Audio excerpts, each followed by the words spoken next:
राजस्थान कांग्रेस जहां अब तक सबसे बड़ी सियासी जंग अशोक गहलोत और सचिन पायलट के बीच मानी जाती थी, लेकिन अब तस्वीर बदलती हुई नजर आ रही है। सवाल उठ रहा है कि क्या कांग्रेस में अब एक नई वर्चस्व की लड़ाई शुरू हो गई है? क्या इस बार मुकाबला अशोक गहलोत और प्रदेश अध्यक्ष गोविंद सिंह डोटासरा के बीच है? क्योंकि गुरुवार को हुई घटनाओं और उनके बाद आए बयानों से सियासी गलियारों में नई बहस छिड़ दी है।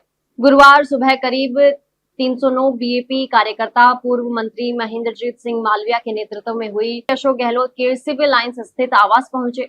आदिवासी संस्कृति और पारंपरिक संगीत के माहौल में इन कार्यकर्ताओं ने कांग्रेस का दामन थामने की घोषणा की।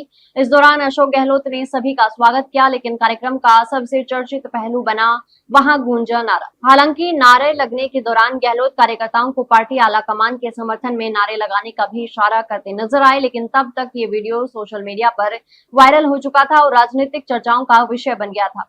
इसके बाद जब प्रदेश कांग्रेस अध्यक्ष गोविंद सिंह डोटासरा से पूछा गया कि महेंद्रजीत सिंह मालविया पहले अशोक गहलोत से मिलने क्यों गए, तो उनका जवाब कई राजनीतिक मायनों में अहम माना गया। डोटासरा ने कहा, कोई किसी के पास जाए मुझे फर्क नहीं पड़ता, मैं कांग्रेस के हर कार्यकर्ता का स्वागत करता हूं। ये मालवीय जी को तय करना है कि उन्हें क्या करना है और क्या नहीं। जो अपनी ब्रांडिंग के लिए काम करते हैं वो उन्हें मुबारक। मैं किसी की ब्रांडिंग के लिए नहीं, सिर्फ कांग्रेस के लिए काम करता हूं। यही बयान अब सबसे ज्यादा चर्चा में है, क्योंकि राजनीतिक जानकार इसे केवल एक सामान्य प्रतिक्रिया नहीं बल्कि एक स्पष्ट राजनीतिक संदेश के तौर पर देख रहे हैं। यही नहीं, डोटासरा ने मालवीय को लेकर भी तीखा हमला बोला।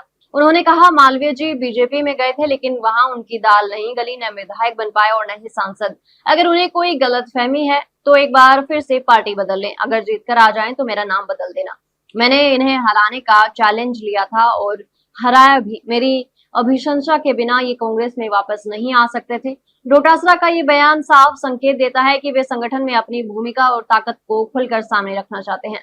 अब सवाल ये है कि क्या ये सिर्फ बयानबाजी है या फिर कांग्रेस के भीतर किसी बड़े बदलाव की आहट। राजनीतिक विश्लेषकों का मानना है कि गोविंद सिंह डोटासरा अब अपनी अलग राजनीतिक पहचान स्थापित करने की कोशिश में है। लंबे समय तक उन्हें अशोक गहलोत का करीबी माना गया, लेकिन अब उनके बयान ये संकेत दे रहे हैं कि वे अपनी स्वतंत्र राजनीतिक जमीन तैयार कर रहे हैं। यानी जिस कांग्रेस में अब तक गहलोत बनाम पायलट की लड़ाई सुर्खियों में रहती थी, वहां अब तीसरे शक्ति केंद्र की चर्चा शुरू हो गई है। आपकी इसके ऊपर क्या राय है, कमेंट करके जरूर बताएं।